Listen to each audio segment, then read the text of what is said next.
BRS రజతోత్సవ సభకు ఏర్పాట్లు ముమ్మరంగా సాగుతున్నాయి. హన్మకొండ జిల్లా ఎల్కతుర్తి సమీపంలో 200 ఎకరాల్లో సభా ప్రాంగణం ముస్తాబవుతోంది.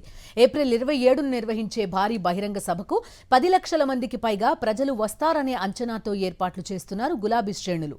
ఇటు బహిరంగ సభలో మాజీ సీఎం కేసీఆర్ ప్రసంగం కోసం ప్రజలు ఆసక్తిగా ఎదురుచూస్తున్నారు.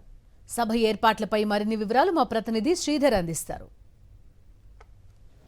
బీఆర్ఎస్ రజతోత్సవ సభకు హఠాసంగా ఏర్పాటు చేస్తున్నారు. తెలంగాణ రాష్ట్రంలో కనివినియరిగిన రీతిలో ఈ బహిరంగ సభ ఉండాలని ఒక పక్క ప్రణాళిక ప్రకారం ఎల్కతుర్తి దగ్గర దాదాపు 1200 నుంచి 1500 భూమి సేకరణ చేశారు.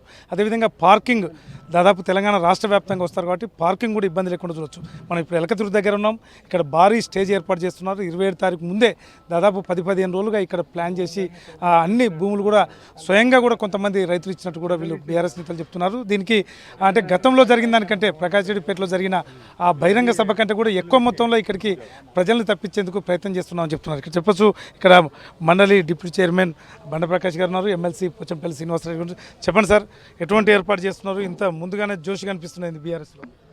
ఈరోజు అత్యంత ప్రతిష్టాత్మకంగా ఈ కార్యక్రమాన్ని నిర్వహించాలన్న ఉద్దేశంతో సభాస్థలికి 100 ఎకరాలు, పార్కింగ్కు దాదాపు 1000 ఎకరాలు అని చెప్పొచ్చు. 1000 ఎకరాల పైన దాటిన ప్రాంతాన్ని ఇలా పార్కింగ్ కోసం కేటాయించడం, అది అన్ని రహదారుల నుంచి కనెక్టివిటీ ఉన్న ప్రాంతంగా దీన్ని సెలెక్ట్ చేయడం, ఒక వ్యూహాత్మకంగా దీన్ని డెవలప్ చేయడం జరిగింది. ఇలా ప్రతిపక్షంలో కూడా కేవలం సంవత్సరంన్నర లోపలనే ప్రజలందరూ ఇంత మంచి ముఖ్యమంత్రిని మనం కోల్పోయినామనేటువంటి బాధలో ప్రజలు గ్రామాలలో ఉన్నారు కాబట్టి పెద్ద ఎత్తున స్వచ్ఛందంగా ప్రతి గ్రామం నుంచి కూడా తరలి రావడానికి సన్నద్ధమవుతున్నటువంటి పరిస్థితి.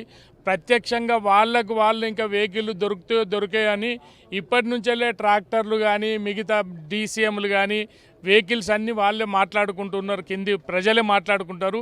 ఇవాళ శ్రీనివాసరెడ్డి గారు కానీ మిగతా మాజీ శాసనసభ్యులందరి నాయకత్వంలో పెద్ద ఎత్తున ఈడ కార్యక్రమాలు నిర్వహిస్తున్నారు. బ్రహ్మాండంగా సక్సెస్ అవుతుంది, చరిత్రలో మిగిలిపోతుంది సభ, దాంట్లో ఏమాత్రం అనుమానం లేదు. చరిత్రలో మిగిలిపోయే విధంగా ఈ సభ ఉంటుంది. అన్ని ఏర్పాటు చేస్తున్నాం. ఎవరైతే వచ్చే ప్రజలకు కూడా ఎటువంటి ఇబ్బంది, నలువైపులో వస్తే కూడా పార్కింగ్ కూడా అదే విధంగా ఉంటట్టు, అలా వెంటనే ఒక గంట సేపట్లో తిరిగి ప్రయాణం అయ్యే విధంగా కూడా ఎవరికి కూడా ఇబ్బంది లేకుండా వాటర్తో పాటు మజ్జిగ ప్యాకెట్లు మిగతా అన్ని ఏర్పాటు చేస్తున్నామని చెప్తున్నారు. వీడియో అమర్తో శ్రీధర్ రెడ్డి, సాక్షి న్యూస్, ఎల్కతుర్తి, వరంగల్.